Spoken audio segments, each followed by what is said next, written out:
स्कंद तिसरा अध्याय 26. महदादी विविध तत्वांच्या उत्पत्तीचे वर्णन. श्री भगवान म्हणाले, आता मी तुला प्रकृती इत्यादी सर्व तत्वांचे वेगवेगळे लक्षण सांगतो, जे जाणल्याने मनुष्य प्रकृतीच्या गुणांपासून मुक्त होतो.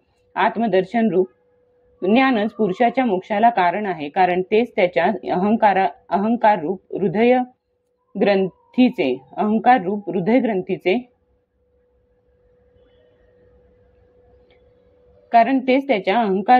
ग्रंथीचे छेदन करणारे आहेत, असे पंडित म्हणतात. अशाच ज्ञानाचे मी तुला यापुढे वर्णन करून सांगतो. हे सर्व विश्व ज्याच्यामुळे व्याप्त होऊन प्रकाशित होते,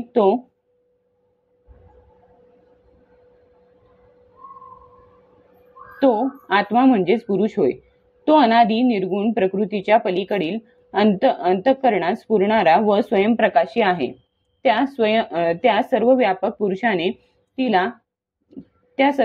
पुरुषाने लीला विलासपूर्वक आपल्याजवळ आलेल्या अव्यक्त आणि त्रिगुणात्मक वैष्णवी मायेचा स्वेच्छेने स्वीकार केला आहे. लीलापरायण प्रकृती आपल्या सत्वादी गुणांनी त्यांच्यासारख्याच प्रजेची निर्मिती करू लागली.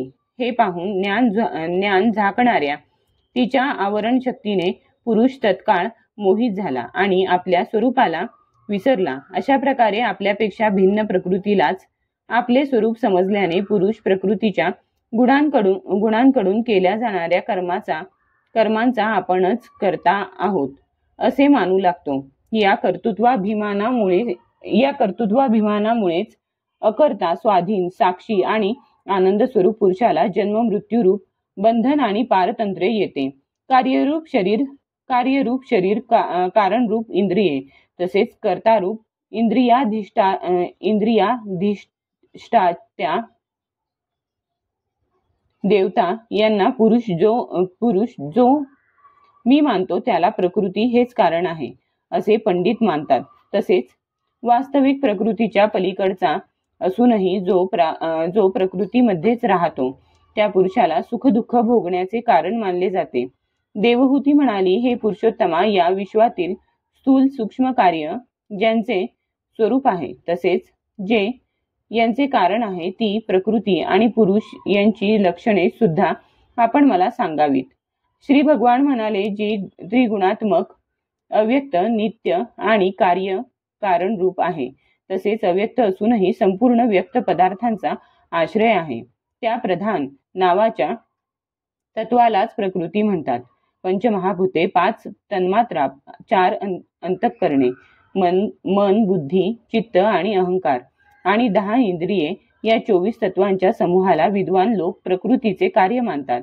माझ्या मते पृथ्वी, जल, तेज, वायू आणि आकाश ही पंचमहाभूते व गंध, रस, रूप, स्पर्श आणि शब्द यात त्यांच्या 5 तन्मात्रा आहेत. कान, त्वचा, डोळे, जीभ, नाक, ज्ञानेंद्रिये, वाणी, हात, पाय, शिश्न आणि गुद, कर्मेंद्रिये ही 10 इंद्रिये होत. मन, बुद्धी, चित्त आणि अहंकार या 4 रूपात असलेले एकच अंतःकरण आपला संकल्प, निश्चय, चिंतन आणि मी ची जाणीव अशा 4 प्रकारच्या वृत्तींनी ओळखले जाते. अशा प्रकारे मी सगुण ब्रह्माचा आकार विशेष म्हणून ही 24 तत्वांची संख्या सांगितली. याखेरीज जो काळ आहे ते 25वे तत्व होय. मायेचे कार्य असलेल्या देह इत्यादींना मी मानून आपल्यालाच करता मानणाऱ्या जीवालाच ज्याचे भय वाटते, त्या काळाला वेगळे तत्व न मानता काही जण ईश्वराची संहारक शक्ती मानतात. हे मनुपुत्री, ज्याच्या प्रेरणेमुळे गुणांची साम्यावस्थारूप अव्यक्त प्रकृतीत गती उत्पन्न होते, त्या भगवानांनाच काल म्हणतात. अशा प्रकारे जे आपल्या मायेच्या द्वारे सर्व प्राण्यांमध्ये जीवरूपाने आणि बाहेर कालरूपाने व्यक्त आहेत, ते भगवानच 25वे तत्व आहेत. जेव्हा परमपुरुषाने जीवांच्या अदृष्टानुसार कार्यप्रवण झालेल्या समस्त जीवांचे उत्पत्ती स्थान अशा मायेमध्ये चैतन्य रूप वीर्य स्थापित केले, तेव्हा त्यापासून तेजोमय महत्त्व उत्पन्न झाले. लय विक्षेपादिरहित तसेच जगाचे अंकुर रूप या महत्त्वाने आपल्यात असलेल्या विश्वाला प्रगट करण्यासाठी आपल्या स्वरूपाला आच्छादित करणाऱ्या प्रलयकालीन अंधकाराला आपल्याच तेजाने नाहीसे केले. जे सत्वगुणमय, स्वच्छ, शांत आणि भगवंतांच्या उपलब्धीचे स्थानरूप चित्त आहे तेच महत्त्व आहे आणि त्यालाच वासुदेव म्हणतात. ज्याप्रमाणे पाणी आपल्या मूळ अवस्थेमध्ये अत्यंत स्वच्छ, विकारशून्य आणि शांत असते, त्याचप्रमाणे स्वाभाविक अवस्थेत स्वच्छ, अविकारी आणि शांत असणारे ते चित्त असे की वृत्तींसह चित्ताचे लक्षण सांगितले आहे. त्यानंतर भगवंतांच्या वीर्यरूप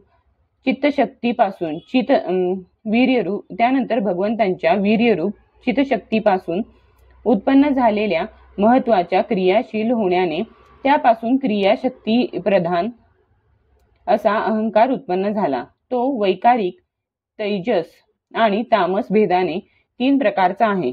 त्यापासूनच क्रमशः मन, इंद्रिये आणि पंचमहाभूतांची उत्पत्ती झाली. या भूत, इंद्रिय आणि मनरूप अहंकारालाच पंडित लोक साक्षात संकर्षण नावाचा 1000 शिरे असलेला अनंतदेव म्हणतात. या अहंकाराचे देवता रूपाने कर्तृत्व, इंद्रिय रूपाने करणत्व आणि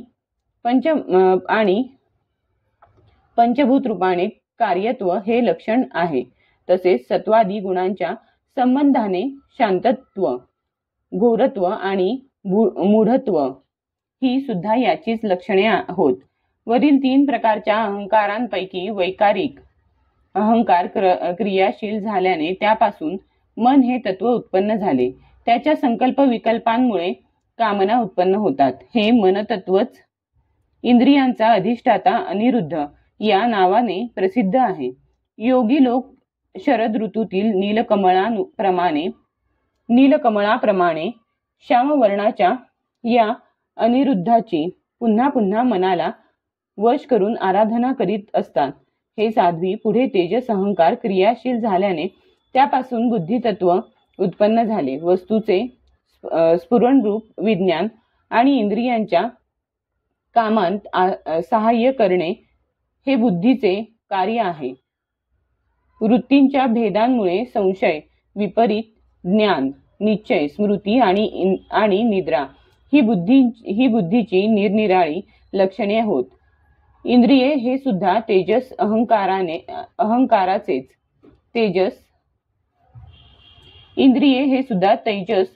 अहंकाराचेच कार्य होय. कर्म आणि ज्ञानाच्या विभागाने त्यांचे कर्मेंद्रिये आणि ज्ञानेंद्रिये असे 2 भेद आहेत. यांमध्ये कर्म ही प्राणांची आणि ज्ञान बुद्धीची शक्ती होय. भगवंतांच्या चेतना शक्तीच्या प्रेरणेने तामस अहंकार विकृत होऊन त्यापासून शब्द तन्मात्रेची उत्पत्ती झाली. शब्द तन्मात्रेपासून आकाश उत्पन्न झाले.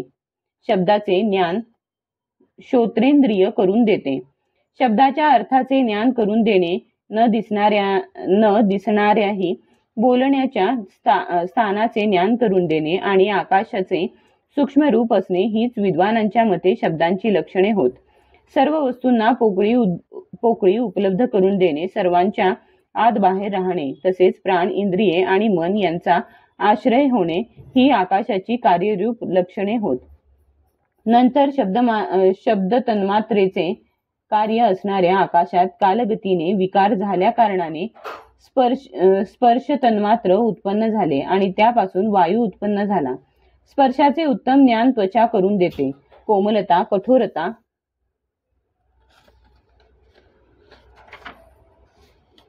शीतलता, उष्णता आणि वायूंचे सूक्ष्म रूप असणे ही स्पर्शांची लक्षणे होत. वृक्षाच्या फांद्या इत्यादींना हलविणे, तृण इत्यादींना एकत्रित करणे, सगळीकडे पोहोचविणे, गंधयुक्त द्रव्याला नाकाजवळ तसेच शब्दाला कानाजवळ नेणे, त्याचप्रमाणे सर्व इंद्रियांमध्ये कार्यशक्ती उत्पन्न करणे ही वायूच्या वृत्तीची लक्षणे होत. त्यानंतर दैवाच्या प्रेरणेने स्पर्श तन्मात्र विशिष्ट वायूच्या विकृत होण्याने रूप तन्मात्र उत्पन्न झाले. तसेच त्यापासून तेज आणि रूपाला प्रगट करणाऱ्या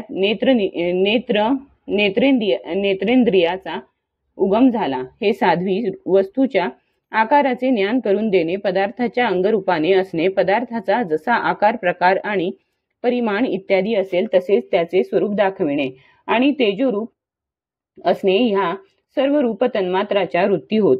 चमकणे, पक्व करणे, थंडी दूर करणे, सुकविणे, तहान भूक उत्पन्न करून त्यांच्या निवृत्तीकरिता भोजन करणे, पाणी पिणे या तेजाच्या वृत्ती होत. नंतर दैवाच्या प्रेरणेने रूप तन्मात्रमय तेज विकृत झाल्याने त्यापासून रस तन्मात्र उत्पन्न झाले आणि त्याच्यापासून पाणी व रसाला ग्रहण करणारी जीभ उत्पन्न झाली. एकच रस भौतिक पदार्थांशी संयोग झाल्याने तुरट, गोड, तिखट, कडू, खारट, आंबट इत्यादी अनेक प्रकारचा होतो. भिजविणे, माती इत्यादींचा गोळा करणे, तृप्त करणे, जिवंत ठेवणे, तहान भागविणे, पदार्थांना मृदू बनविणे, उष्णता नाहीशी करणे आणि विहिरी इत्यादीतून बाहेर काढल्यावरही तेथे पुन्हा पुन्हा प्रगट होणे या पाण्याच्या वृत्ती आहेत. यानंतर दैवाने प्रेरित झाल्याने पाणी विकृत होऊन त्यापासून गंध तन्मात्र उत्पन्न झाले आणि त्यापासून पृथ्वी व वास ग्रहण करणारे नाक प्रगट झाले. परस्पर मिसळलेल्या पदार्थांच्या कमी अधिकपणामुळे तो वास मिश्रगंध, दुर्गंध, सुगंध, मृदू, तीव्र, आंबट इत्यादी अनेक प्रकारचा होतो. प्रतिमा इत्यादी रूपांनी ब्रह्माचे साकार होणे, पाणी इत्यादी कारण तत्वांपासून भिन्न अशा दुसऱ्या कोणत्याही आश्रयाची अपेक्षा केल्याखेरीज राहणे, पाणी इत्यादी अन्य पदार्थांना धारण करणे, आकाश इत्यादींचे विभाग दाखविणे, घटाकाश, मठाकाश इत्यादी तसेच सर्व प्राण्यांच्या स्त्रीत्व, पुरुषत्व इत्यादी गुणांना प्रगट करणे ही पृथ्वीची कार्यरूप लक्षणे आहेत. आकाशाचा विशेष गुण शब्द हा ज्याचा विषय आहे ते श्रोत्रेंद्रिय कान होय. वायूचा विशेष गुण स्पर्श हा ज्याचा विषय आहे ते त्वंगिंद्रिय त्वचा होय. तेजाचा विशेष गुण रूप हा ज्याचा विषय आहे ते नेत्रेंद्रिय डोळा होय. पाण्याचा विशेष गुण रस हा ज्याचा विषय आहे ते रसनेंद्रिय जीभ होय आणि पृथ्वीचा विशेष गुण गंध ज्याचा विषय आहे त्याला घ्राणेंद्रिय नाक म्हणतात. वायू इत्यादी कार्यतत्वांमध्ये आकाशादी कारण तत्वे राहत असल्यामुळे त्यांचे गुण त्यात दिसतात. म्हणून सर्व महाभूतांचे गुण शब्द, स्पर्श, रूप, रस आणि गंध केवळ पृथ्वीतच आढळतात. जेव्हा महतत्व, अहंकार आणि पंचमहाभूते ही 7 तत्वे एकमेकात मिसळू शकली नाहीत तेव्हा जगाचे आदिकारण श्री नारायणांनी काल अदृश्य आणि सत्वादी गुणांसहित त्यांमध्ये प्रवेश केला. नंतर परमात्म्याने प्रवेश केल्याने शुद्ध झालेल्या आणि आपापसात मिसळलेल्या त्या तत्वांपासून एक अचेतन अंडे उत्पन्न झाले. त्यापासून या विराट पुरुषाची उत्पत्ती झाली. या अंड्याचे नाव विशेष आहे.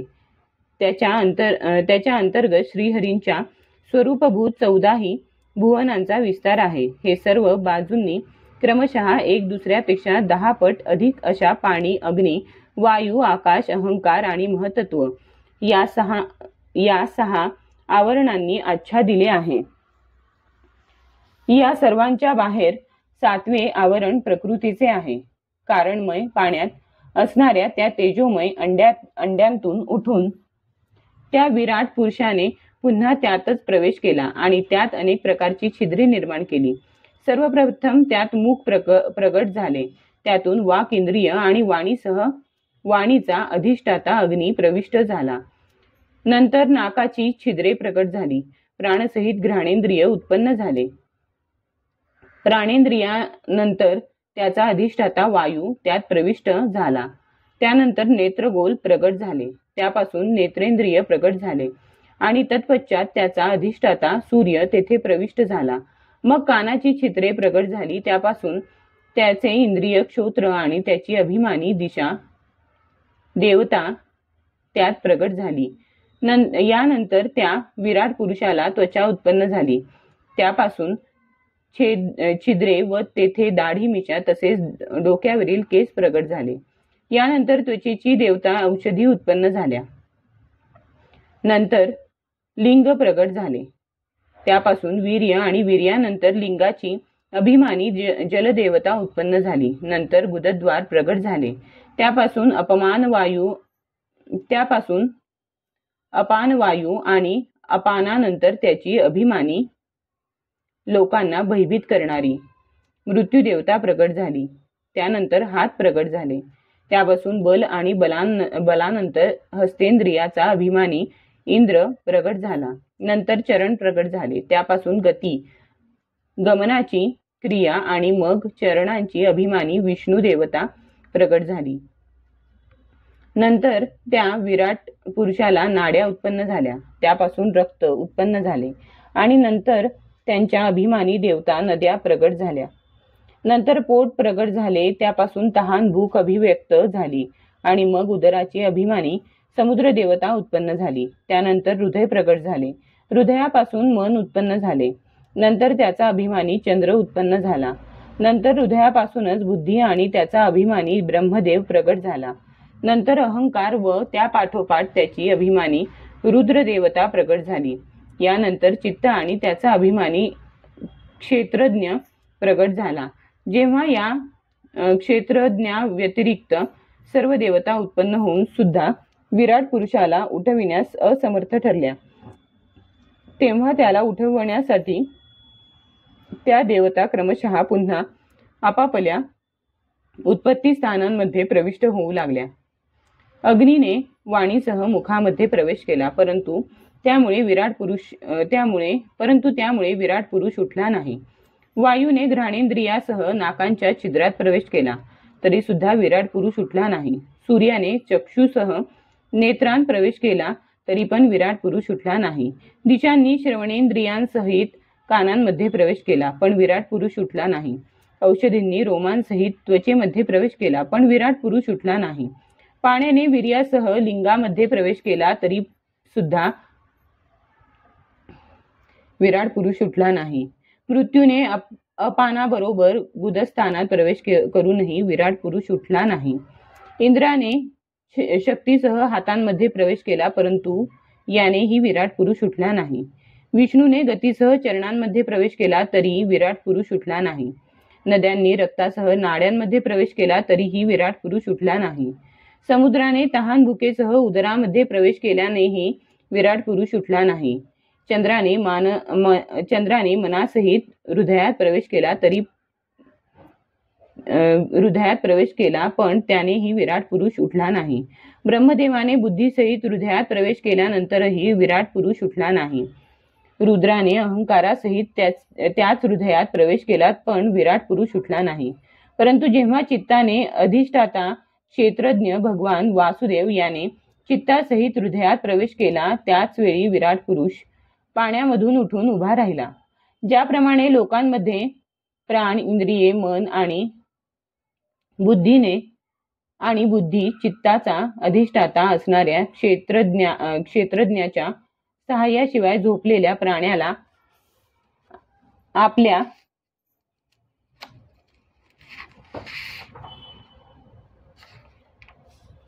शक्तीने उठवू शकत नाहीत, त्याप्रमाणे विराट पुरुषाला सुद्धा क्षेत्रज्ञ परमात्म्याशिवाय उठविता येत नाही. म्हणून भक्ती, वैराग्य आणि चित्ताच्या एकाग्रतेतून प्रगट झालेल्या ज्ञानाने त्या अंतरात्म स्वरूप क्षेत्रज्ञाचे या शरीरात साक्षी रूपाने चिंतन केले पाहिजे. अध्याय 26 समाप्त.